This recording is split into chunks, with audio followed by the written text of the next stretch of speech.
problema, a convivir con él, a superarlo y a saber cómo llevarlo adelante, ¿no? Entonces, a veces puede ser una forma de generar un crecimiento desde algún ángulo, ¿no? Dependiendo también de cuáles son, bueno, hay distintos tipos de depresión. La depresión mayor es una depresión, como toda enfermedad, está constituida por factores. Hay factores ambientales, hay factores genéticos que entran en juego, ¿no? Cuando los factores genéticos tienen mucho peso, a veces hagas lo que hagas, siempre vas a estar con el problema, ¿no? Hasta cierto punto, ¿no? Pero cuando los factores genéticos no son tan fuertes y el ambiente es bueno, uno puede llegar a salir adelante. Cuando los factores genéticos no son tan fuertes, pero el ambiente alrededor es muy malo, entonces se puede potenciar, ¿no? Y a veces los factores genéticos pueden ser fuertes y un ambiente muy favorable puede ayudarte a sobrevivir. Es como cualquier enfermedad, ¿no es cierto? En la diabetes es una enfermedad poligénica. Uno puede tener gran carga metabólica para hacer diabetes, pero si durante su vida hace deporte, no consume azúcares simples, se cuida, no fuma, no toma, lleva una vida sana, pues vas a controlar esa carga poligénica que puedes tener. Entonces acá es. Ahora, cuando hay mucho peso genético, por supuesto, es lo que más detalla la depresión mayor, que es muy difícil salir de ello, ¿no? Entonces, para definir una depresión tiene que haber por lo menos 4 semanas o más de este estado de comportamiento. La depresión mayor probablemente tiene mucha carga genética, entonces es muy difícil de salir adelante porque biológicamente estás destinado a salir. Pero no quiere decir que no puedas salir tampoco, ¿no? Esto es una cosa diferente de la depresión psicótica, porque la depresión es un trastorno afectivo, pero que no tiene nada que ver con lo cognitivo. O sea, no estás loco. Y eso también le carga un matiz, porque tú sabes lo que está pasando, pero no lo puedes manejar. Pero a veces hay rasgos psicóticos o es una depresión psicótica. O sea, la psicosis, que van a hacer en una clase de teoría, la psicosis tiene una situación, tiene sus características, pero tiene por supuesto son las alucinaciones y esas cosas que son medias patognomónicas, pero lo crucial de la psicosis es la delusión. La delusión es una realidad que no existe más que para la mente del psicótico. ¿Ah? Es distinto a una ilusión. Yo puedo tener la ilusión de ser médico, es mi ilusión, y lucho por ella y sigo adelante y quiero ser un gran científico. Esa es mi ilusión. Yo puedo tener la ilusión de jugar en la selección, tengo la ilusión, ¿no? Y quién sabe, de repente lo logro, de repente no. Pero ¿qué cosa es una delusión? Que sin que sea realidad yo pienso que soy el 10 de la selección. Y de ahí no me saca nada, y para mí es verdad. Eso es una delusión, ¿no? Y por supuesto no es todo, no es lo único que hay en una psicosis, pero es algo muy importante. Y alrededor de la psicosis también ya hay un montón de trastornos cognitivos, de alucinatorios, y el loco tiene pues su locura, ¿no? Entonces hay depresiones, hay gente depresiva que además es psicótica, es la depresión psicótica. Es donde hay toda esta depresión, pero además cargada de delusiones y de alucinaciones y de alteraciones del pensamiento, ¿no? En la psicosis hay alteraciones del pensamiento, en la depresión no. La depresión es algo interno, en cambio el psicótico puede interpretar que si tú le guiñas el ojo le estás mentando la madre y te puede golpear. Y para él está bien lo que está haciendo, porque es verdad. Si alguien me guiña el ojo me está sacando la madre, punto. Eso es una alteración del pensamiento. Eso es típico de la psicosis. La psicosis es alucinaciones, delusiones y alteraciones de pensamiento. En la depresión no hay nada de eso. Es puramente un trastorno emocional. Pero hay depresiones psicóticas. Después hay trastornos bipolares.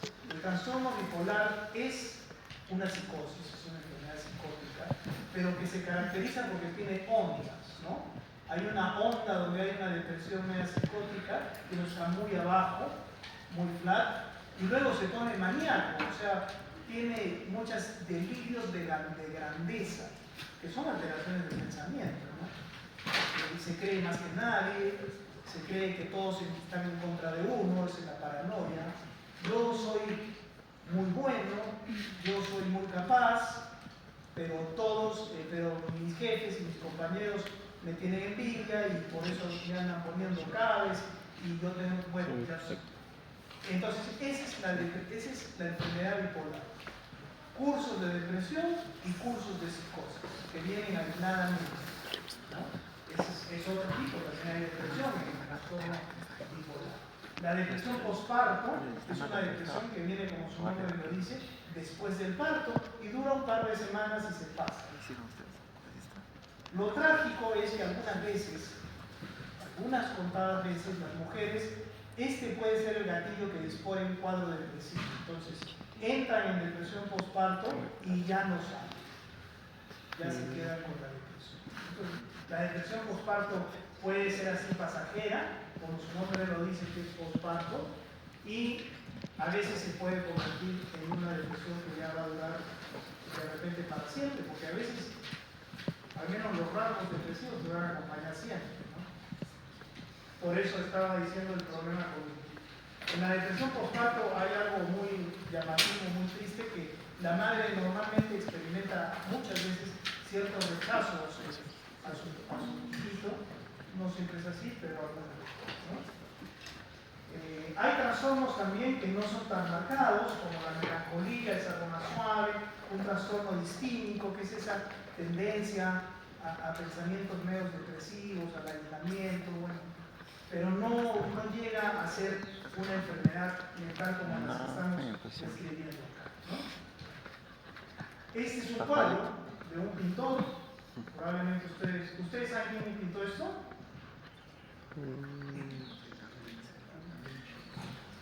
¿Ah? Van Gogh. Van Gogh era un pintor francés. Muchos conocemos al grupo musical Van Gogh, ¿no? Que se llama La Oreja de Van Gogh. ¿Por qué se llama La Oreja de Van Gogh? Porque este tipo se automutiló, que es otro problema que viene con la depresión. Se cortó la oreja. Y entonces por eso ese grupo se puso La Oreja de Van Gogh. Van Gogh era un pintor espectacular, pero tenía depresión mayor. Y al final, soy casi seguro que murió por suicidio. Entonces, miren, aquí este es un autorretrato de Van Gogh. Y si uno fuese psiquiatra y analizara profundamente este autorretrato, podría comenzar a ver todos los rasgos depresivos que están ahí en su libro de semiología, este retrato, ¿no? Acá se ve un sujeto que inmediatamente tú ves que se siente menos, que se aísla. Miren el aislamiento social, el ensimismamiento sobre uno mismo, ¿no es cierto? Cómo está aplanado por los pensamientos, por las cosas que creen que va a pasar y que de repente no son realidad, ¿no? Él está aturdido, no vive el presente. Es un tipo atrapado en su mente, en su pensamiento, pero hacia afuera no hay nada, ¿no es cierto? Por eso es tan importante vivir el presente. Lo único que tiene valor en la vida es el presente. El pasado ya fue, el futuro no existe.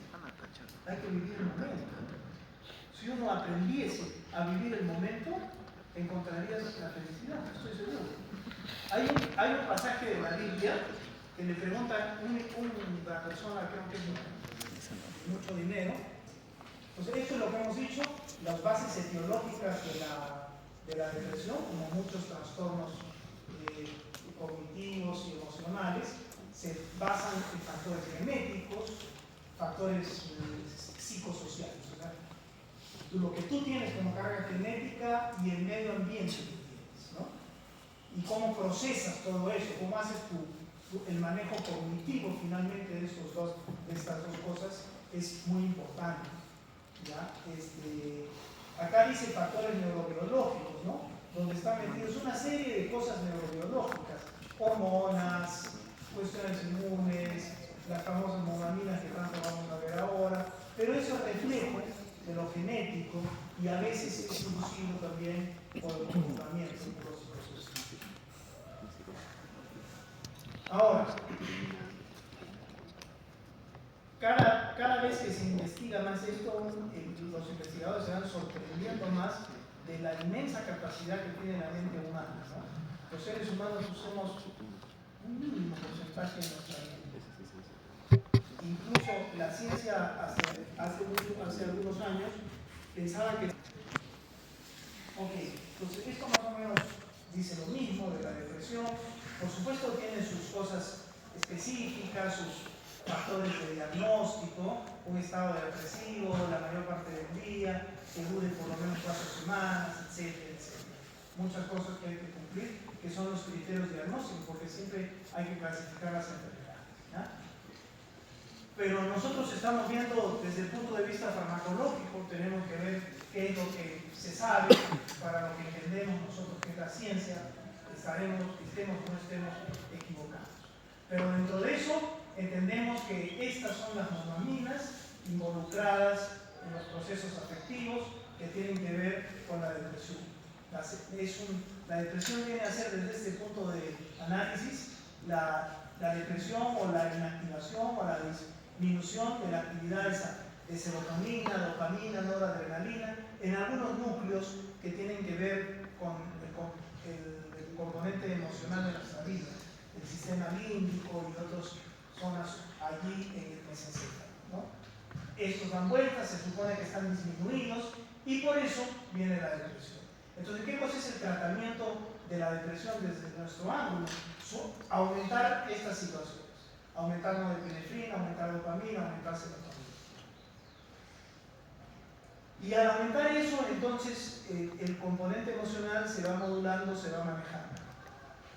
Tampoco es que esto es mentira, esto es verdad, ¿no? Hay situaciones en las cuales ya no es posible, entonces tú tienes que dar un antidepresivo y el sujeto lo vas a mejorar.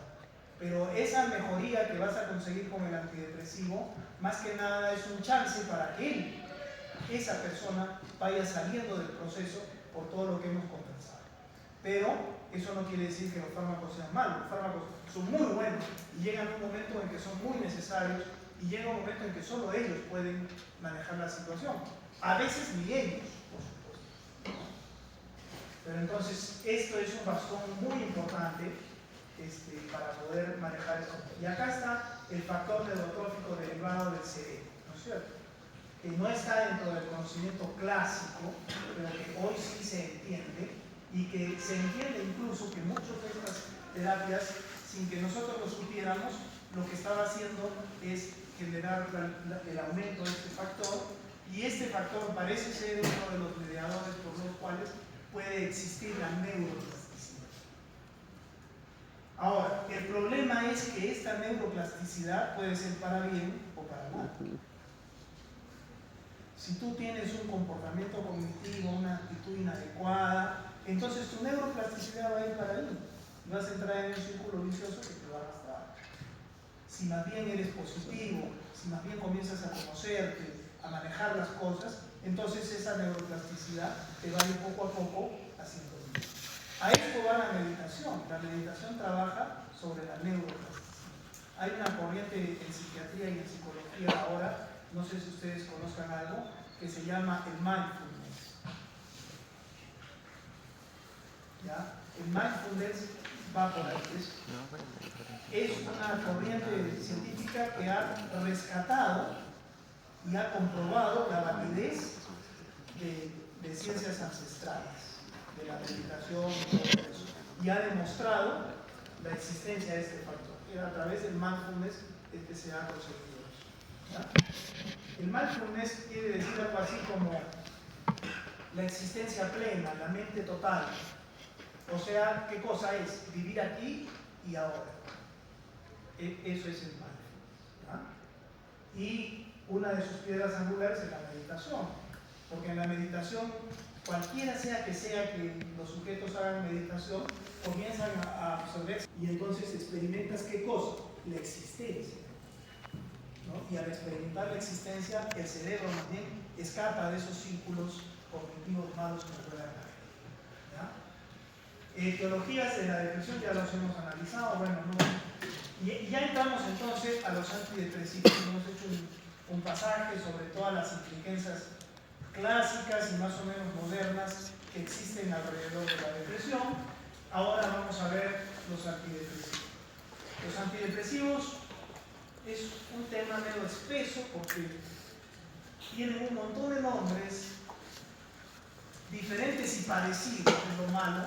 El nombre de un antidepresivo y yo mismo no sé de dónde es. Todos se llaman parecidos y son de distinto grupo.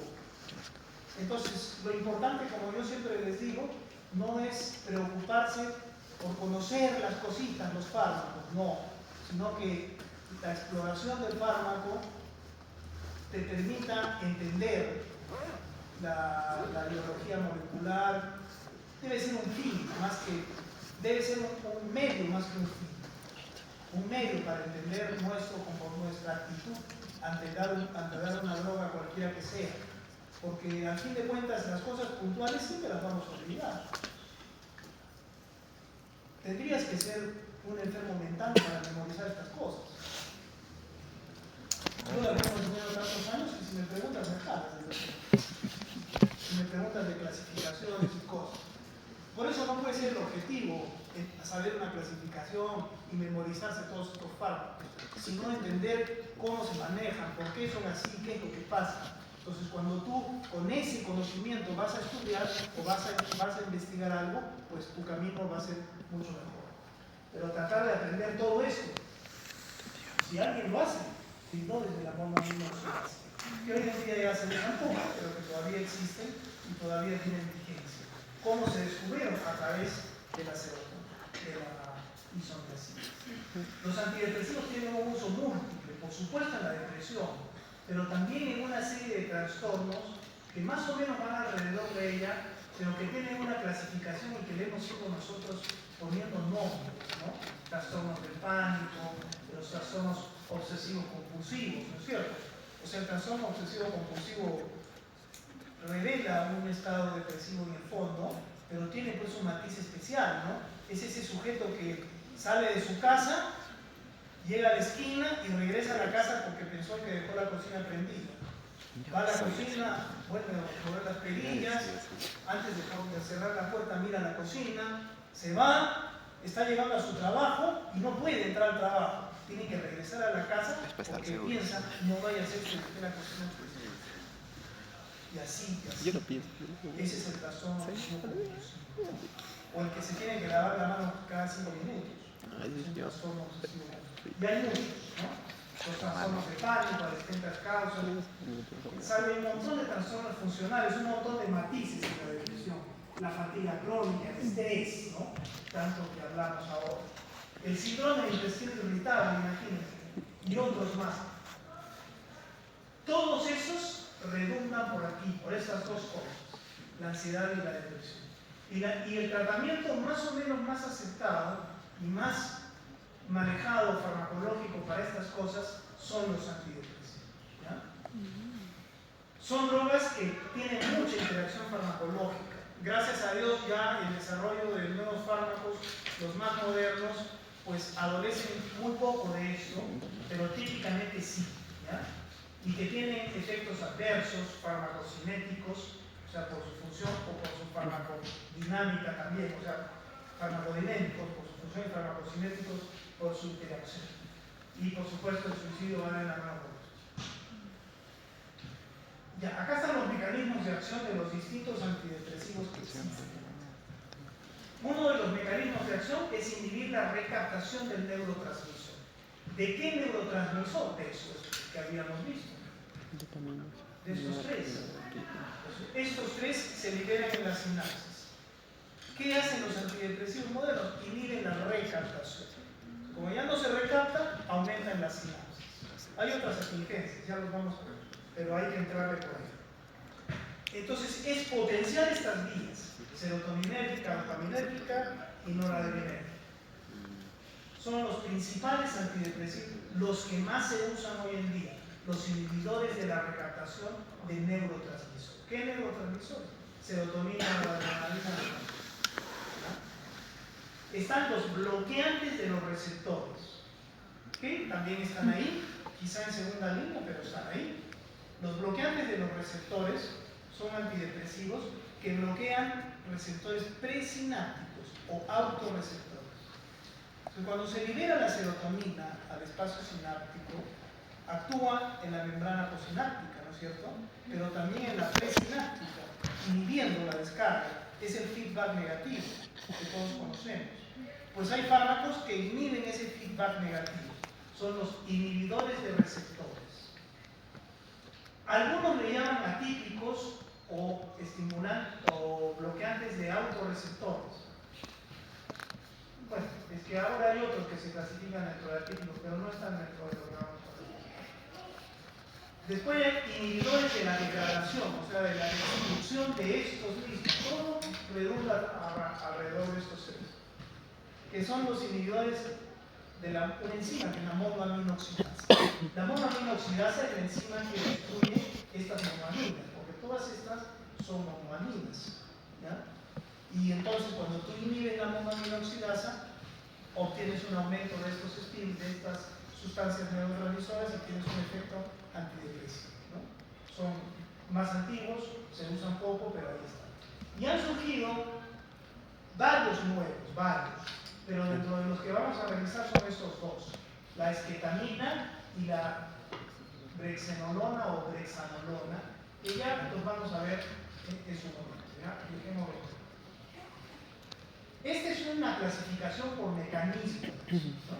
Entonces, aquellos que inhiben la recaptación, aquellos que bloquean los receptores de feedback negativo, autorreceptores o receptores presinápticos, aquellos que inhiben a la monoaminoxidasa y aquellos nuevos que al final pues, vamos a revisar. Esto es con lo que se mató Michael Jackson, ¿no? Con la ketamina, ¿no? Y de ahí deriva la esketamina, como vamos a ver. Esta es otra clasificación, que es la clasificación por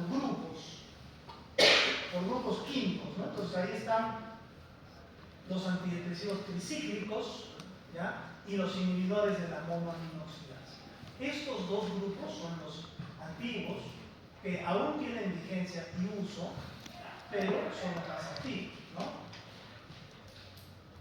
Son los de la primera generación contra los IMAO, junto con los IMAO. Estos son los IMAO, los inhibidores de la monoaminoxidasa. Estos tricíclicos en realidad son inhibidores de la recaptación, pero tienen unos matices que los hacen más complicados de manejar que otros inhibidores que vinieron después. Por ejemplo, estos, que son los que más se usan hoy en día, ¿no? El citalopram, el escitalopram. Los inhibidores de la recaptación de serotonina. Inhibidores selectivos de la recaptación de serotonina. Inhibidores selectivos de la recaptación de serotonina. Estos son los fármacos modernos. Estos son los que se maneja la depresión y la ansiedad hoy en día. Estos son los que te va a dar un psiquiatra, ¿ya? No debe desvirtuar a los demás, porque a veces el psiquiatra tiene que recurrir a otros también, porque hay cuadros manejables y cuadros manejables, ¿ya? Pero estos son los que están de moda, digamos así, ¿ya? También hay unos inhibidores selectivos de la recaptación de otros neurotransmisores. Por ejemplo, inhibidores selectivos de la recaptación de serotonina y noradrenalina. Inhibidores selectivos de la recaptación de noradrenalina. Inhibidores selectivos de la recaptación de dopamina y noradrenalina. Todos van ahí, ¿ya? Estos de acá también son inhibidores de la recaptación, pero tienden a ser más inespecíficos y a tener otros efectos que ya nos vamos a analizar. Entonces, en estos nuevos fármacos que salen después, se comienzan a depurar reacciones adversas propias de los tricíclicos y, por supuesto, de los IMAO también, ¿ya? Tenemos los bloqueantes de receptores, que ya los vimos, los bloqueantes de los autorreceptores, y tenemos, como ya sabemos, la esketamina y la brexanolona. Esta es la que se usa para la depresión postparto, ya vamos a ver por qué. Y este es un antidepresivo de acción rápida, eso es lo que más lo distingue, ¿ya? Y ese es el problema de adicción, ¿no? Porque el efecto es rápido. En cambio, cuando tú usas cualquier otro antidepresivo, tú tienes que esperar para que empiece a haber un efecto una latencia de por lo menos 4 semanas. ¿No? Entonces ahí tiene que entrar el componente cognitivo de la persona, ¿no? Él tiene que entender y el psiquiatra tiene que hacerle entender que este problema no se va a hacer resolver rápido, que va a tener que esperar 4 semanas para que empiecen los efectos, ¿no? Y cuando se cambia la dosis, 4 semanas también. Y cuando se cambia de antidepresivo, hay que darle 4 semanas al nuevo y 4 semanas para sacar el viejo, porque no se puede cambiar bruscamente antidepresivos, no se puede, ni se pueden mezclar antidepresivos por el síndrome serotoninérgico que ya vamos a ver. Entonces, no es fácil el manejo. Entonces, la esketamina tiene esa virtud, tiene un montón de efectos que vamos a ver, pero tiene la virtud de ser rápido y el peligro de ser rápido, ¿no? Porque hay gente que comienza a consumir esta sustancia por la rapidez de su acción. Y la esketamina es a veces difícil de conseguir, pero la ketamina es más fácil. La ketamina es un problema de medicina social en Estados Unidos. Hay un tráfico de ketamina nada y un consumo de ketamina por gente dependiente muy grande, ¿no? Y que también va de la mano con eso. Ya, muy bien. Entonces, aquí es un punto más o menos. Esto de la latencia es muy propio de estos grupos, ¿ya? De todos estos grupos, menos de este que ya hemos dicho. Y la latencia, ¿por qué se expresa? Siempre no se entiende bien, pero ¿por qué hay la latencia? O sea, si tú das un inhibidor de la recaptación, el inhibidor de la recaptación va a ir al recaptador y inmediatamente lo va a bloquear. Y entonces inmediatamente va a haber un aumento del neurotransmisor en la sinapsis. ¿Ya? O sea, acá está el recaptador, ¿no es cierto? Y el recaptador es el que mete el fármaco, que puede ser la serotonina. Si tú inhibes el recaptador, la concentración acá aumenta rápidamente. Y es verdad. Si tú haces estudios biomoleculares, vas a ver más serotonina ahí. Y sin embargo, no hay efecto. No hay efecto clínico. Tienen que pasar 4 semanas. Entonces la gente no entiende por qué sucede esto. Algunas de las maneras de explicarlo es decir, que si aumenta en la sinapsis el neurotransmisor, entonces va a aumentar el estímulo acá, que es lo que yo busco, ¿no es cierto? Pero también va a aumentar ¿qué cosa? La estimulación de receptores presinápticos que van a deprimir la descarga. Entonces como que la cosa se anula. ¿Ya? Entonces con el tiempo se entiende que esto comienza a estimularse más, entonces la neurona comienza a ser deprimida, pero en un momento determinado la neurona dice no puede ser, pues mi trabajo es producir serotonina y tú me estás dando órdenes de que no produzca, de que no molestes, yo no te voy a hacer caso y ¡boom! Comienza a liberar más, comienza a producir más. Esos se llaman upregulations, que puede ser ese que hemos escrito o pueden ser otros, pero es lo que explica o lo que trata de explicar por qué hay esa famosa latencia clínica de por lo menos 4 semanas, que puede ser más. ¿Ya? Entonces, la inhibición de la recaptación es inmediata, el aumento de la serotonina es inmediato, pero comienza a haber estímulos tanto en el postsináptico, que es lo que yo busco, ¿ya? Como en el presináptico, entonces se deprime la neurona. ¿Ya? Pero en algún momento esa neurona se va a escapar, ¿ya? Porque inicialmente se deprime, entonces baja la biosíntesis y baja la descarga de serotonina, y eso es lo que explica las 4 semanas de latencia, ¿no es cierto? Pero luego la neurona como que se libera de esto y comienza a hacer un aumento de biosíntesis, ¿no? Porque tú me estás deprimiendo, tú me estás evitando que yo libere serotonina, pero yo arriba, en mi citosol y en mi núcleo, tengo otra labor, entonces yo no voy a permitir que eso suceda. Y ¡pum! Sale la cosa. ¿Ya? Esto es así de simple, esto es neuromodulación, esto es plasticidad neuronal, eso es lo que no se entiende bien. El hecho es que en algún momento aumenta la descarga y en ese momento comienza a verse el efecto. ¿Ya? Y además, al aumentar la descarga después de unas semanas, tú vas a encontrar la recaptación bloqueada. Entonces el efecto se multiplica. Y ahí viene el efecto, ¿no? Y entonces ya el depresivo comienza a ver la vida diferente, comienza a ver la vida de colores, ¿no? Ya no en blanco y negro. Y bueno, esto sucede muchas veces, otras veces es de distinta magnitud, pero de que hay una latencia, una vez que esa latencia se sobrepasa, entonces el efecto comienza a manifestarse en el cuerpo. Esto es válido para prácticamente todos los antidepresivos, sobre todo para los inhibidores de recaptación. Pero resulta que los inhibidores de recaptación son prácticamente, son estos. Estos prácticamente no se usan y estos, bueno, tienen otra cosa. Los inhibidores de los autorreceptores inhiben esta autorrecepción. Entonces la neurona deja de deprimirse y descarga más. Esa es la lógica de su acción. ¿Ya?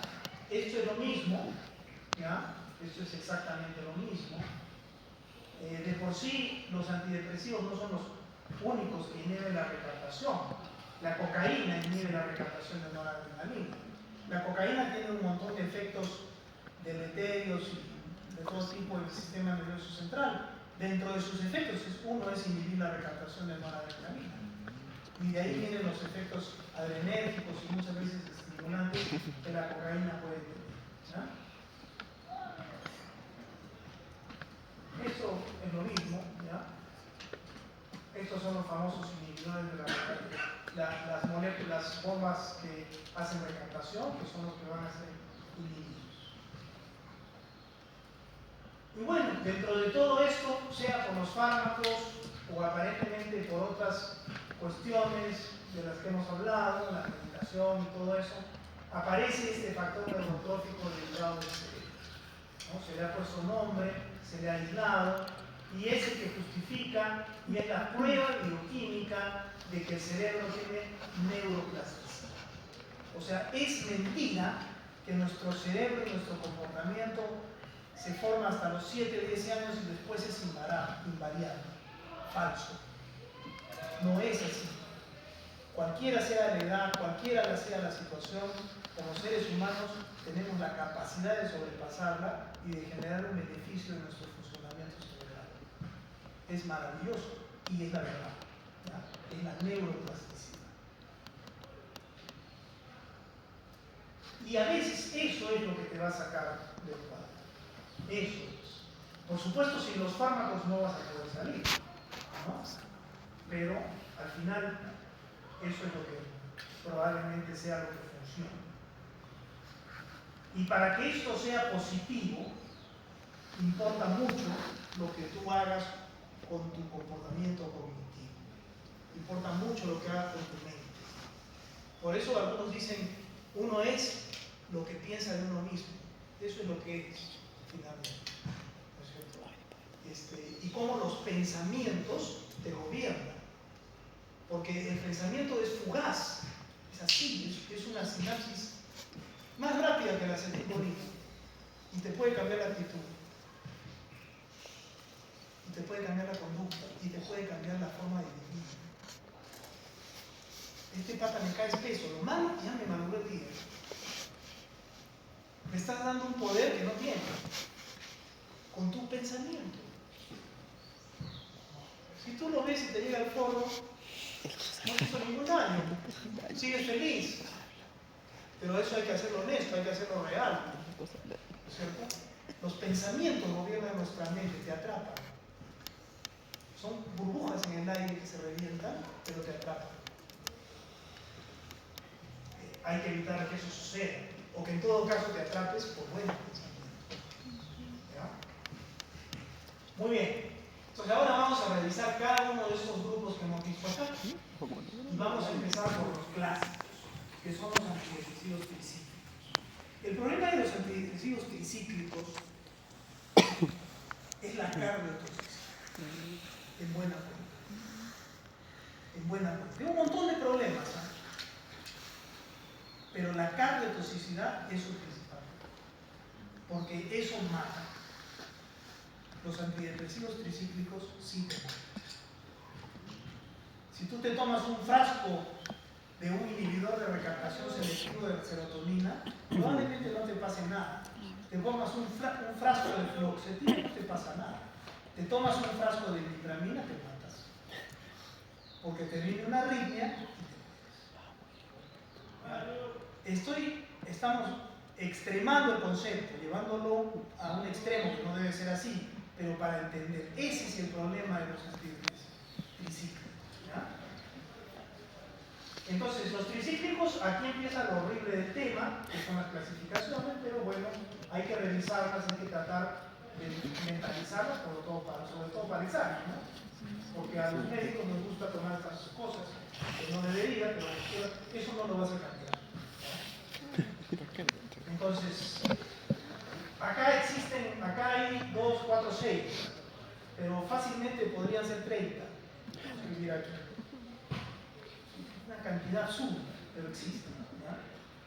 Entonces son los tricíclicos, incluso hay unos que es tetracíclicos y que algunos libros no lo ponen acá, sino que lo ponen aquí, porque algunos libros clasifican así, clasifican diferente, ya se complica tremendamente el panorama, pero estos son los tricíclicos: imipramina, amitriptilina, desimipramina, nortriptilina. Se clasifican, ¿cuál es el efecto que tienen ellos? Inhibidores de la recaptación, pero sucios. ¿Por qué? Porque producen otros efectos. Ya vamos a ver cuáles son. Hay algunos que principalmente son inhibidores de la recaptación de noradrenalina y serotonina. Pero no los confundas con los nuevos, que sí son verdaderamente selectivos. ¿Ya? Y son la nitramina y unos que son inhibidores de la recaptación de noradrenalina. ¿Ya? Pero no selectivos, pero son estos. ¿Ya? Estos más o menos como que tienen esa predominancia de inhibir determinada recaptación, pero no llegan pues a los modernos, que son los que vamos a ver. Y además son sucios, producen un montón de efectos. Y además tienen lo que hemos dicho, la carga toxicidad. Todos ellos. Entonces acá vienen un montón de efectos colaterales de los antidepresivos tricíclicos, que con los antidepresivos más modernos se pueden dar, pero con mucha menos frecuencia y con mucha menos intensidad. Por ejemplo, los tricíclicos hacen bloqueo alfa. Entonces, todo lo que hemos hablado de los bloqueos alfa sirven para eso. Ortostatismo, puede haber problemas de la adicción, etc. Pero el que más va es oportuno. Bloquean receptores colinérgicos. Entonces tienen efecto anticolinérgico. Pues vas a estar estreñido, con trastornos de la visión, con taquicardia, con estreñimiento, con la boca seca. Así vas a andar con un tricíclico. Con un moderno eso no va a producirse. Tampoco es mentira, pero va a producirse muchísimo menos, con mucha menos intensidad. Bloquea receptores de histamina, entonces trae sedación, trae aumento de peso. Bloquea receptores de 2, entonces puede traer movimientos extrapiramidales que son muy molestos, debilidad, entonces hay un montón. Y estos arrancas desde el comienzo. Estos no necesitan latencia. Con la primera pastilla empiezan. Y la recompensa que tú buscas va a demorar 4 semanas. Entonces, eso se hace un problema. Las acciones terapéuticas son tardías, tienen latencia. Y no dependen de nada de esto, básicamente, sino de la inhibir la recaptación de serotonina noradrenalina. Pero como tiene todo este problema y no son tan específicos, se llaman drogas sucias. ¿Ya? El peligro es el suicidio que puede haber con esto, ¿no? En una persona deprimida, ansiosa, se toma muchos queriendo impresionar y al final se mata. Se mató, porque estos te traen arritmia y ahí quedaste. ¿Ya? Porque bloquean canales de potasio. La farmacocinética de estas drogas antidepresivas no es difícil de entender de ningún antidepresivo, porque si tú te pones a imaginar, si tú tienes un antidepresivo, tiene que entrar a la profundidad del cerebro, porque si no, no va a trabajar. Entonces, todos los antidepresivos, todos son altamente liposolubles. Son medicamentos que los tienes que dar por años. y a veces de por vida, entonces tienen que ser biodegradables, igual a quedar, ¿no? Y si entran al cerebro, la distribución es amplia. Y todo aquello que se distribuye ampliamente y sea muy liposoluble, pues va a tener que metabolizarse. Y va a tener que metabolizarse bien, fase 1 y fase 2. Y normalmente se excretan por el ritmo. Entonces no hay que estar aprendiendo, porque ya es obvio que si una droga entra tanto al cerebro va a tener estos matices farmacocinéticos. Por supuesto hay puntualidades, algunos se unen más o menos a las proteínas, casi todos ellos pasan la leche, hay que tener cuidado con las vitaminas. El CYP2D6 y el TRPS4 son muy importantes en su metabolismo de fase 1. Reacciones adversas de los tricíclicos, hay un montón. Sedación, ya saben por qué, insomnio, ¿ya? Temblores, aumento de peso, ortostatismo, taquicardias, prolongación del QRS, esto es por bloqueo de canales de potasio y de sodio. Entonces, cuando tú prolongas el QRS es la despolarización cardíaca. Entonces, si se amplía el fenómeno electroquímico del corazón, la repolarización se amplía y entonces entras en un riesgo de desarrollar arritmias. Eso pasa con todos los bloqueantes de canales de potasio y también de canales de sodio. Pasa con los antiarrítmicos. Y el problema de esto es que tienen cierto efecto antiarrítmico. Y eso entonces nos lleva a la arritmia. Y esa es la causa de muerte con los antidepresivos. Y existe y es verdad. Y para colmo de daño, el umbral, la ventana terapéutica es chica. O sea, la dosis que te da efecto y la dosis que te da cardiotoxicidad son parecidas. Entonces, si uno lo analiza al extremo, este es el problema de los suicidios.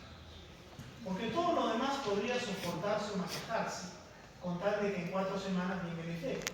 Pero eso a veces no es manejable. Y esto era el problema. Con los nuevos fármacos, los inhibidores selectivos de la recaptación de serotonina, la fluoxetina,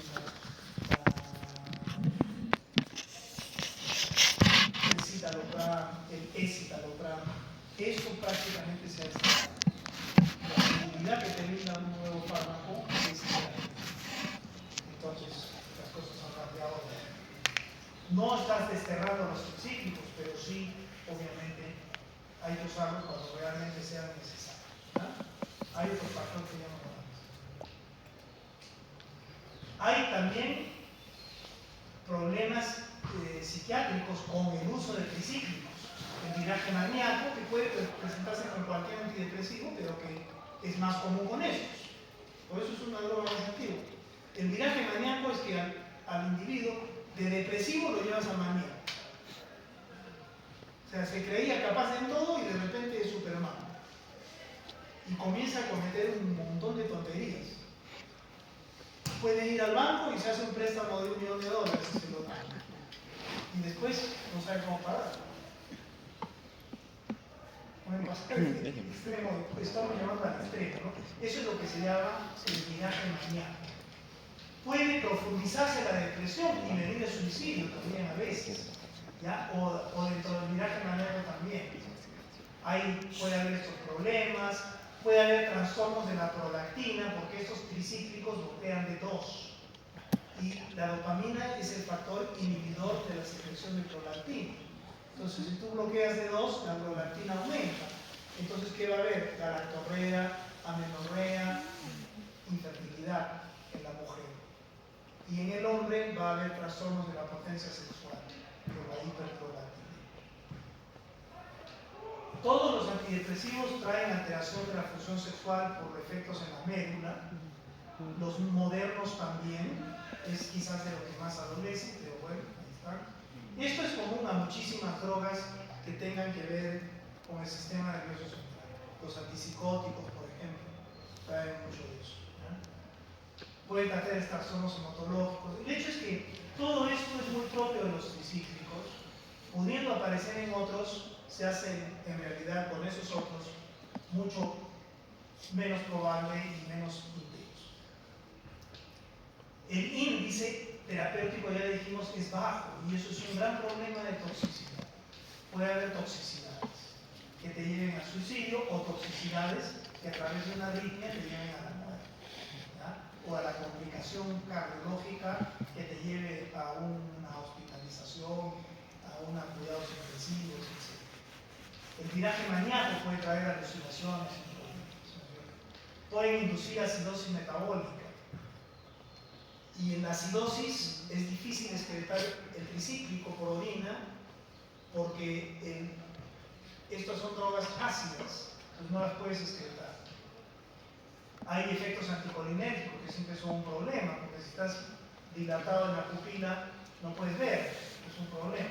Y estos tricíclicos también pueden traer la famosa hipertermia maligna, que puede venir, como hemos visto, con la succinilcolina ayer, con los tricíclicos, con el alotano, con algunos antipsicóticos, con muchos fármacos así que tienen que ver con el sistema nervioso central, se puede desarrollar este síndrome de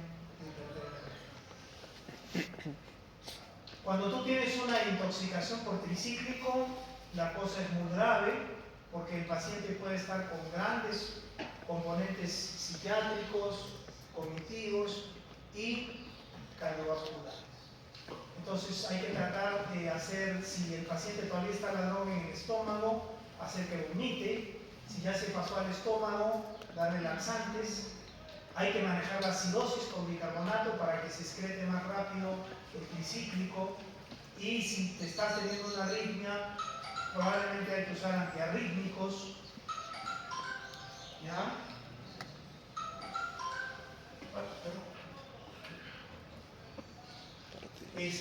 Estos no los debes usar porque pueden potenciar las arritmias de los tricíclicos.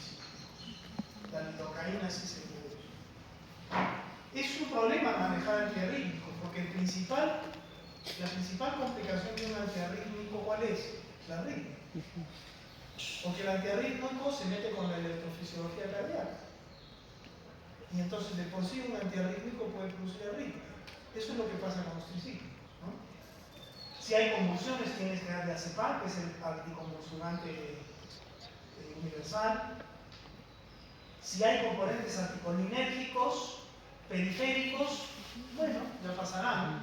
Pero si son centrales, el paciente se pone a veces muy excitado, muy compulsivo, entonces tienes que dar fisostigmina, que es un fármaco que ya vimos. Y si hay hipertermia maligna, bueno, la cosa se complica. Los tricíclicos tienen muchas interacciones, están llenos de interacciones farmacológicas. Ese es otro problema que tienen. Es una droga sucia. Una droga que tenga interacciones con todas otras cosas es un problema. Cualquier cosa que le des ya está produciendo problemas. Eso no se comparte en los nuevos. Entonces, es un problema. Miren, acá en rojo están los que pueden inhibir el metabolismo. El alcohol agudo, por ejemplo, inhibe, ¿no es cierto? Mientras que el alcohol crónico más bien estimula el ciclo, ¿no? Y los tricíclicos están metidos en todo esto y pueden ser alterados por estas cosas. Entonces, es un problema. Y dentro de ya su acción en sí, son tóxicos también porque se mezclan con todo y porque son los que más dan este síndrome, que es el síndrome serotoninérgico. El síndrome serotoninérgico también puede ser mortal y se produce sobre todo cuando combinas antidepresivos.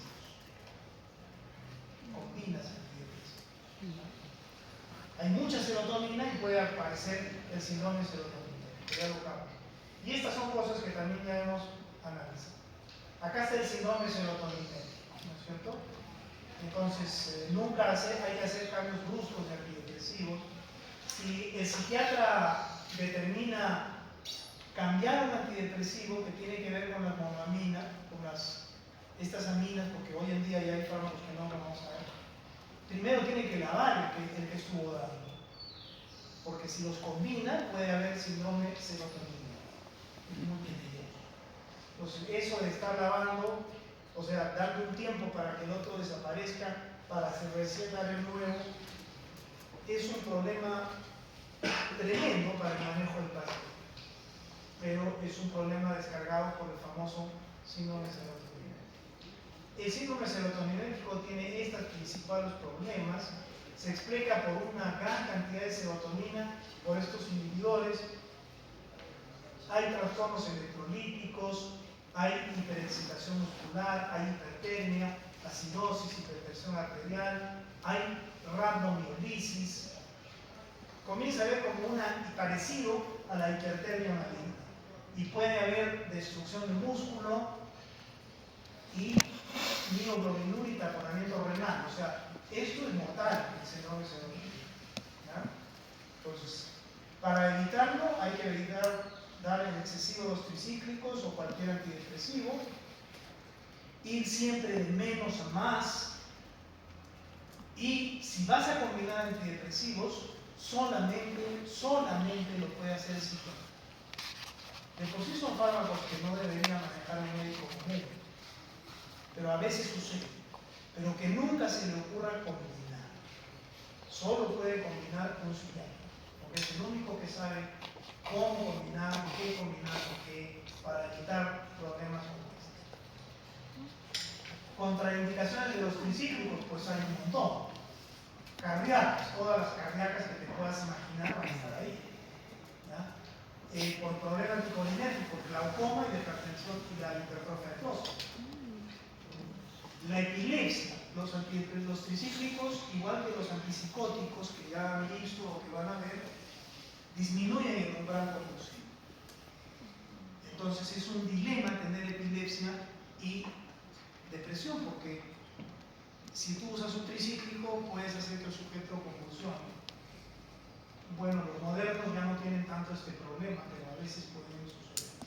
El embarazo y la lactancia también. Los tricíclicos son muy tóxicos, para eso hay que tener mucho cuidado, porque si llegan al bebito, al feto o al bebito, pues ya sabes lo que puede haber a nivel cardíaco. Y nunca debe asociarse muchos antidepresivos. Y en lugar de esto ser una contraindicación, tiene que ser un llamado de atención para que el único médico que pueda combinar tiene que ser usted. No solo por los efectos adversos, sino por los efectos terapéuticos que tú puedas buscar. ¿En qué se usa un tricíclico? En lo que se puede usar cualquier otro antidepresivo. Todos estos trastornos que más o menos hemos revisado, inclusive también la famosa neuralgia de Lewy. Muy bien. Esto que hacen los tricíclicos, sus reacciones y todas sus implicancias, más o menos se repite con todos. Pero a medida que han salido más modernos, pues es más beneficioso el efecto y menos importante la reacción adversa. Y entonces así sobrevienen estos inhibidores de la recaptación de serotonina o inhibidores selectivos de la recaptación de serotonina, donde están la sertralina, la paroxetina, la fluoxetina, que son más o menos los antiguos. Cuando salió fue el boom alrededor de la década del 90. Esto lo construía todo Hollywood. Todos los actores se metían en esto.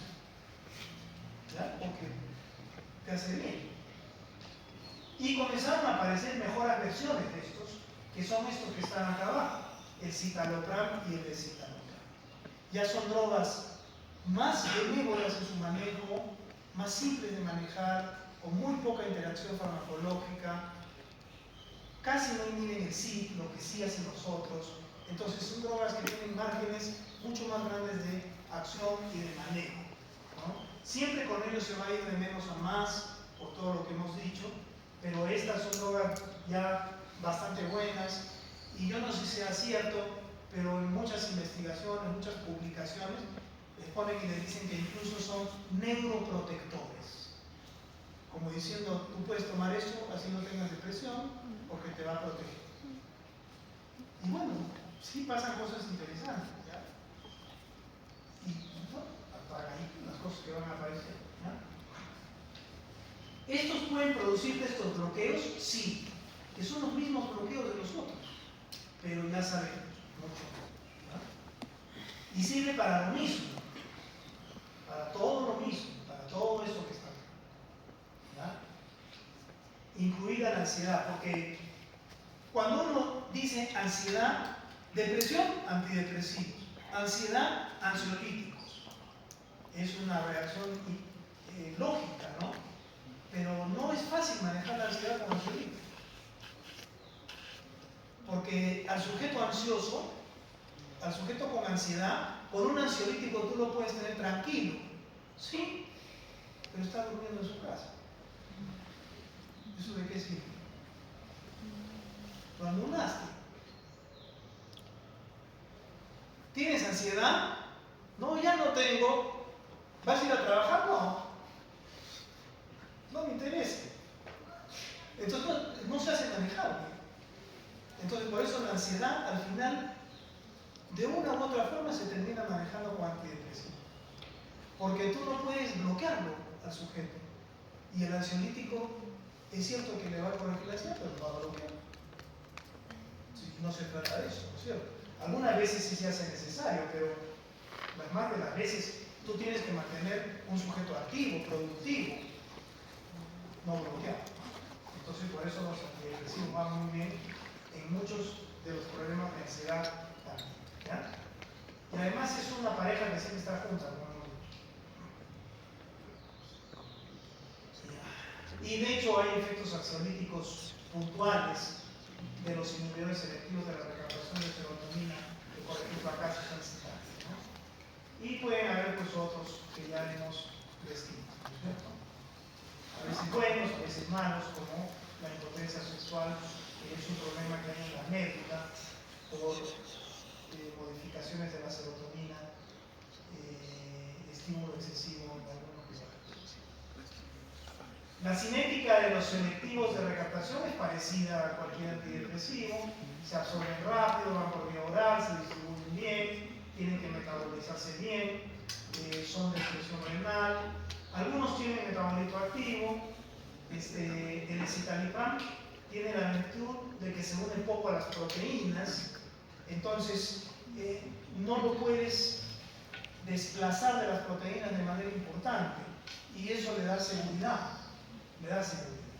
Cuando tú tienes un fármaco que todo está unido a las proteínas, si metes algo que lo va a desplazar de las proteínas, ¡boom!, aumenta el efecto. Eso es lo que pasa con la warfarina, cuando le da la vegana. Si tienes un fármaco que se une poco a las proteínas, puedes entrar otro que se une a las proteínas, pero no lo va a desplazar porque tiene espacio. Toda la proteína está libre. Entonces el otro no se perturba con él. Esa es una ventaja, por ejemplo, del escitalopram, que no tienen mucho los otros. ¿Ya?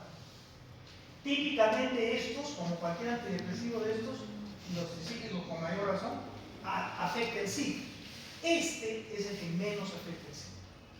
¿Ya? Reacciones adversas, un montón. Igualito que el tricíclico, sí, pero ¿qué cosa? Muchísimo menos. Y lo que es más importante de todo, mínima cardiotoxicidad. No te vas a matar con eso, así quieres. Con una imipramina, sí. Mucha interacción farmacológica, cuidado con el serotoninérgico, cuando combina sobre todo inhibición del sí. Entonces acá hay una tablita, que es fácil verla nomás, y ver cómo el citalopram prácticamente no inhibe el sí. Y la fluoxetina, que es el Prozac, que fue el boom en los años 90, inhibe un montón de sí. Entonces acá sí hay potencialidad de interacción farmacológica. Acá no. Y el escitalopram menos. Entonces el escitalopram en los pacientes polimedicados es una elección, porque no te va a perturbar y traer interacciones por inhibición del sí, ¿no? Entonces son fármacos que incluso generan mejor efecto y tienen, como estamos viendo, menos reacciones adversas, menos reacciones colaterales. Bueno, un montón de interacciones que puede haber. Contraindicaciones van a ser las mismas, pero ya el problema cardiotóxico prácticamente se desaloja. Y eso simplifica mucho la terapia, ¿cierto? Cuando un psiquiatra antes, hace muchos años, daba un tricíclico, siempre iba a estar un poco preocupado por el problema cardíaco, ¿no? y diciéndole a la familia que no se vaya a tomar más, hoy en día no, porque ya estas drogas son más nobles en ese sentido, ¿no? Por supuesto, si asocias fármacos o asocias con opioides o otros, puede haber el famoso síndrome serotoninérgico, el cual es muy raro, pero es muy peligroso. ¿Para qué se usan los inhibidores selectivos de la recaptación de serotonina? Para todo lo mismo. No se pueden suspender bruscamente, son fármacos que no puedes suspender bruscamente porque desencadenas todo un síndrome de supresión. ¿Ya? Entonces, cuando tú decides retirarlo, hay que retirarlo poco a poco. Incluso darle un tiempo de lavado. Y el nuevo que va a venir, vuelves a poner poco a poco. A veces hay que hacerlo porque no funciona. Pero eso es complicado porque tienes mucho tiempo al paciente, a veces sin medicación. Pero eso ya tiene que ser un manejo pues, por un psiquiatra que va a saber cómo, durante esa ventana, que no va a haber mucho efecto, manejar al paciente de distintas formas, ¿no? Pero no se puede suspender bruscamente nunca ninguno, y los selectivos estos de 0,50, ¿ya? Porque probablemente en algún momento pueda dejarlo de tomar. Y el hecho que no tenga tolerancia es muy bueno, porque eso pasa con los ansiolíticos, con los benzodiazepinas. Las benzodiazepinas tienen mucha tolerancia. No es absoluta, pero la tienen. Entonces, ¿qué es lo que pasa en la realidad? El sujeto sigue tomando benzodiazepina, sigue tomando su alprazolam. El alprazolam ya no le hace nada. Ya su sistema nervioso es totalmente tolerante, ya no te está haciendo nada el alprazolam. Pero es un placebo que no puedes dejar de tomar. Si no tomas el alprazolam, te sientes mal, pero es mental. Porque realmente todas las benzodiazepinas traen tolerancia. Pasados 2 o 3 meses el efecto cae. Y tendrías que aumentar la dosis, y no se puede estar aumentando la dosis de nada. En cambio, los antidepresivos no traen tolerancia. Entonces, si tú llegas a manejar a un sujeto con 5 miligramos de citalopram, con eso lo puedes tener años. Y no va a haber tolerancia. Es una suerte, ¿no? Con una benzodiazepina no es pues así. Tienes que ir aumentando la dosis o ver qué asciende. Lo que pasa es que el sujeto se adapta, se hace cotidiano, no puede dejar de tomar. El viejito toma su clonazepam para dormir. Si no toma el clonazepam, no duerme. No es por el clonazepam, es por un problema pues, de habituación, ¿te das cuenta? De placebo, por algún ángulo que no se ve.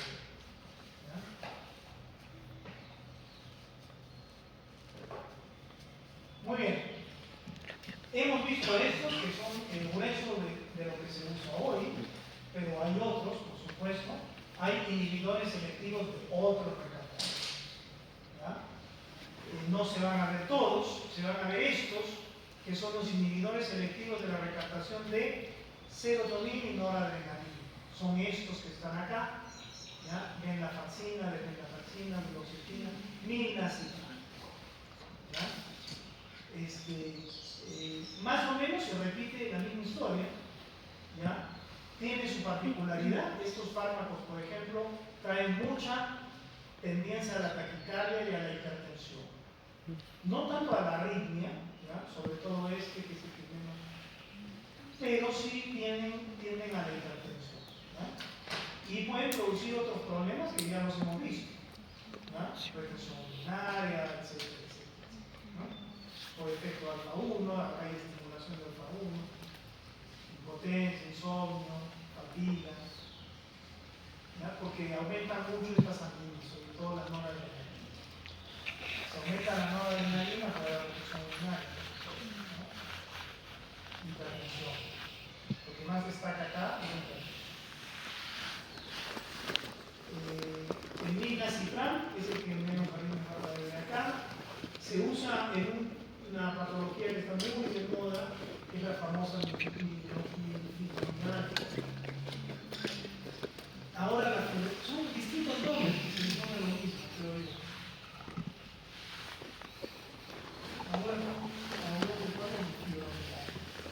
todo le duele, hoy día le duele acá, mañana le duele allá, y sufre, típico cuadro depresivo, ¿no? Pero le ponen un nombre fibromialgia, ¿no? Y entonces hay un montón de fármacos que se dan con la famosa fibromialgia. Uno de ellos son los antidepresivos, y este se supone que va a ir en dinacifran o algo relacionado. Muy bien, eso nomás es lo que nos piden y para que es mejor, para que no nos compliquemos mucho. Entonces nos vamos a los bloqueantes de los receptores o de los autorreceptores, ¿cierto? Estos son drogas que bloquean los autorreceptores. O sea, lo que habíamos visto, ¿cierto? Bloquea esto. Entonces no hay feedback negativo, aumenta la estrés.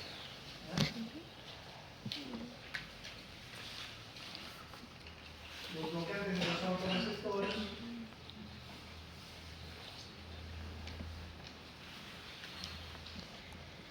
el típico, la mirtazapina, bloquea estos receptores presinápticos, entonces aumenta la descarga de serotonina, ¿ya? O de noradrenalina, porque bloquea alfa 2. Y hay otros también, niacinamida, trazodona, que bloquean autorreceptores determinados y aumentan la descarga de serotonina, de adrenalina, de noradrenalina. Ya lo hemos visto, ¿no? Cómo es que funciona esto. No tienden a ser cardiotóxicos, ¿ya?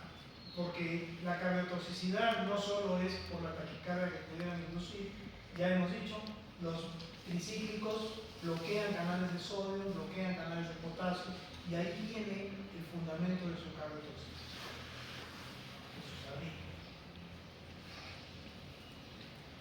Ok, entonces pasamos a un tipo de depresión más o menos que se está desarrollando, que es la depresión posparto. Muchas madres lo tienen, es un trastorno depresivo periparto, que a veces puede durar más de 2 semanas, un mes, y seguirse ya como un trastorno depresivo. No, normalmente no. La mayor parte es un trastorno pasajero, gracias a Dios, pero hay un componente depresivo importante, manifestado por la anedonia, no tiene, no disfruta, ¿no? Que por suerte es poco frecuente, pero se puede presentar, ¿ya? Hay manifestaciones, como vemos acá, depresivas, irritabilidad, sentimiento de culpa, indecisión, ¿no? Tendencia a suicidio. Sigamos para terminar. Puede llevar a veces a un trastorno de la relación madre-bebé. Pero bueno, Y sobre todo se toca esto porque esto ha llevado a descubrir que lo que ya se sabe, ¿no? Que también hay comportamientos hormonales en los desarrollos de la depresión, ¿no? Y aquí parece ser que la caída de las hormonas, cuando la mujer tiene su parto, todas estas hormonas caen, que durante la última fase de la gestación estaban importantes, el estrógeno, la progesterona, la oxitocina. Pues aumentan y en el posparto caen. Y parece ser que eso trae una alteración de los ejes, por supuesto de los ejes hormonales, impacta en el eje adrenal y de alguna manera al final trae la depresión postparto. Está involucrado este receptor, que es el receptor del GABA, ¿ya? El GABA es una molécula, es un neurotransmisor por excelentemente inhibitorio.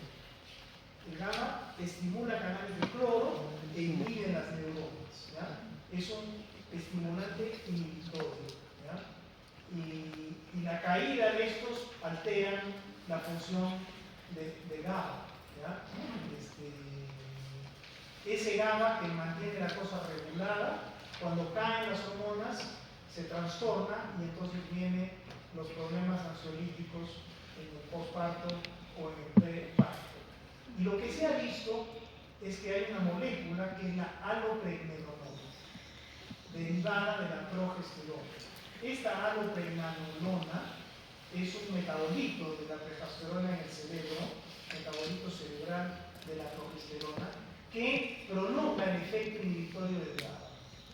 Entonces te mantiene feliz, tranquilo, relax, sin problemas. Pero cuando nace el bebé, la progesterona se va bruscamente al suelo, entonces la producción cerebral de alopregnanolona cae y el GABA,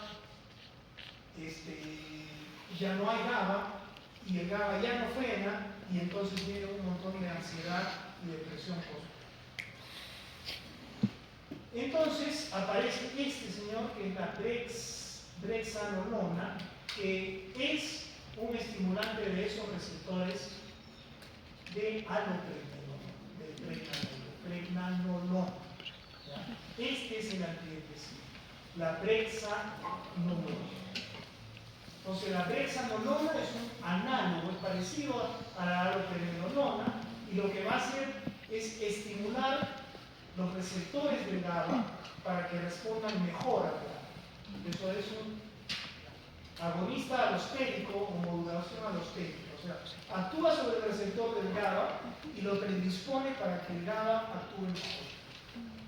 Lo mismo que hace la progesterona a través de la alopregnanolona. En este caso es la brexanolona, un fármaco, el que va a ir y va a hacer eso.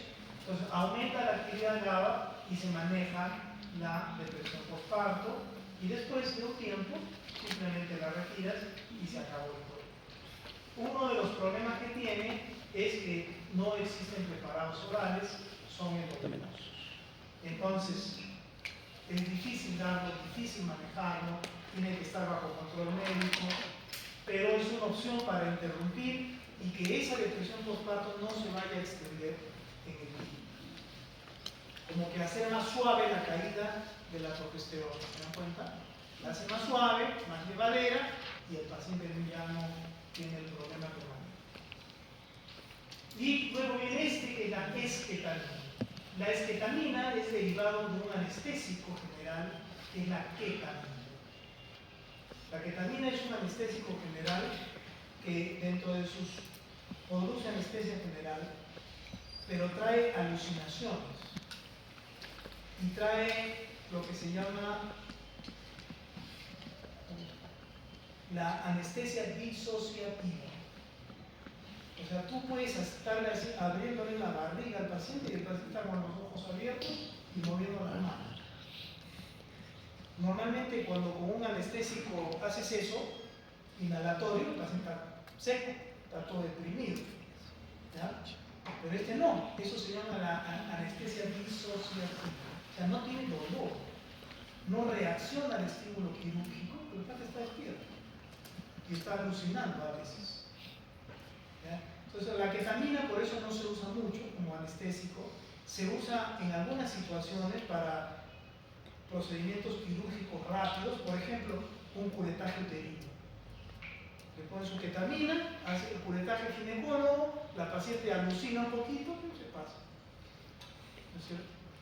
Es la ketamina. Estamos hablando de la ketamina. O a veces se puede usar, por ejemplo, cuando el paciente tiene que operarse y está con una hemorragia interna.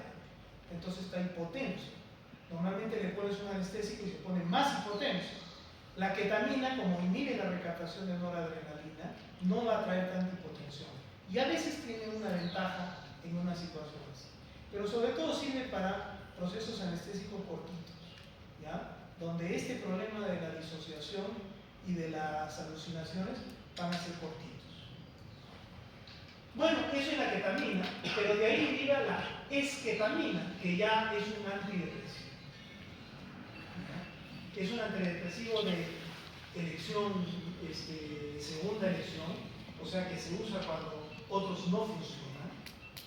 Es un esketamina que tiene la gran ventaja que se puede administrar por spray nasal. ¿Ya? Hablando de la ketamina, regresando, por ejemplo, Michael Jackson murió, me parece, por una sobredosis de ketamina. Porque él se hacía poner ketamina y alucinaba, se desconectaba y rapidito regresaba. Entonces tenía médico, se supone, es una historia, es una, no sé cómo se llama, fábula, ¿no? Que incluso el médico, no sé si terminó en la cárcel o no, que le ponía la ketamina, ¿no? Y en una de esas no salió de la ketamina. ¿Entendés? Probablemente porque esa ketamina estaba combinada con quién sabe qué cosas, ¿no? Y entonces ya pues todo pasó lo que pasó, ¿no? Bueno, la esketamina, que deriva de la ketamina, tiene un mecanismo de acción que sobre el sistema glutaminérgico. Así como el GABA es un neurotransmisor inhibitorio del sistema nervioso central, que ya hemos visto que en la depresión postparto hay que potenciar un poquito el GABA con la resacolona para que sea más suave, más llevadero. Existe un neurotransmisor excitatorio por excelencia, que es la glutamina. La glutamina ya no está anclada a canales de cloro, sino a canales activadores de sodio, de otro tipo, que activan las neuronas, activa el sistema nervioso central. Pero no es una monoamina. La glutamina no es una monoamina, entonces no tienes la ventaja de la esketamina, o una de sus virtudes, de sus características, es que el efecto es ya. Te pones el spray y ya está actuando. No tienes que esperar 4 semanas. ¿Ya? Pero, por supuesto, es un antidepresivo de segunda línea. Solamente se usa cuando los otros antidepresivos no han logrado manejar el cuadro. Además, inhibe la recaptación de noradrenalina, porque esto lo ha heredado de su mamá. ¿Quién es su mamá? La ketamina. Entonces acá está la esketamina,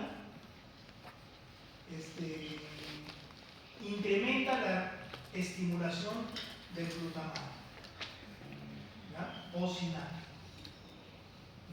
y bloquea el glutamato presináptico, que hace un feedback negativo. La glutamina, el glutamato, es estimulante, pero cuando estimula sus receptores presinápticos, frena a la neurona glutaminérgica. Entonces hace las dos cosas la esketamina. Acá está. Esta es la neurona glutaminérgica, libera la glutamina, activa todo esto, se activa la célula y se produce la producción del famoso ¿qué? Factor neurotrófico derivado del cerebro. Es una molécula nueva que se está escribiendo. Entonces, ¿qué hace la ketamina?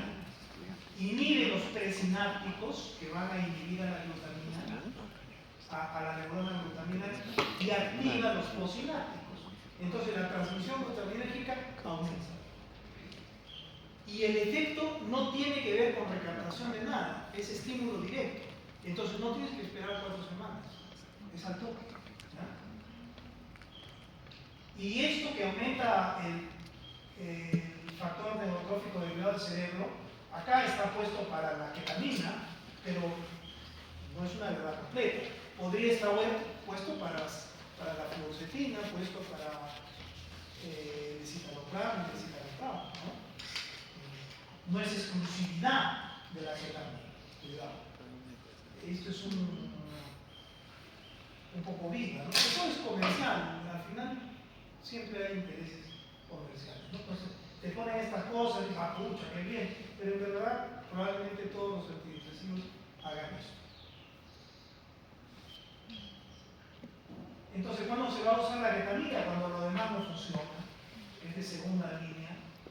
¿Tiene efectos adversos? Por supuesto que sí. Muchos tienen que ver por noradrenalina, mareo, cefalea, parestesias, disociación, alucinación, náuseas, ¿ya? Problemas cardiovasculares, respiratorios.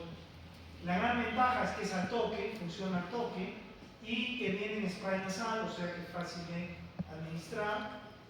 Bueno, también es fácil tomarse una pastilla, ¿no? Sí. También esto a veces es comercial, ¿no? Se viene en spray nasal, ¿no? Simplemente es cuestión de modificar la composición de la pastilla y también va a llegar rápido al cerebro. No necesariamente porque van a spray nasal llega más rápido. Puede ser verdad, pero es una verdad medias. Pero bueno, es algo que se destaca. Y sí es una diferencia, ¿no? Porque los demás vienen en vía oral y este viene en spray nasal. pero a veces hay efectos adversos en la nariz. Si estás con gripe, no funciona bien, no es una maravilla al final de todo. Pero el hecho de que sea rápido, sí. No es rápido tanto porque es spray nasal, más pienso yo que es rápido porque es estimulante directo del receptor. La ventaja es que no tiene que ver con las recaptaciones, ni con las concentraciones de serotonina y noradrenalina, es otra vía, la glutamina. Entonces, en teoría, podrías asociar con otros antidepresivos. Pero ya sabemos quién va a asociar antidepresivos. Solamente el psiquiatra. ¿Cierto? Acá hay más reacciones adversas, no son nada fáciles, ya hemos dicho, alucinaciones, etc. Y además es muy caro. ¿No? Solamente sistemas de salud fuertes, privados y americanos pueden manejar eso. Acá también, ¿no? Los sistemas de salud privados también.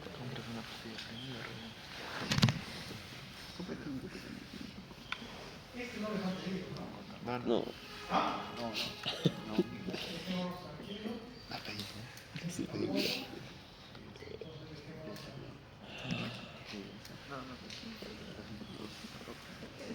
Seguro. Mira que las cabanas anteriores, ¿no?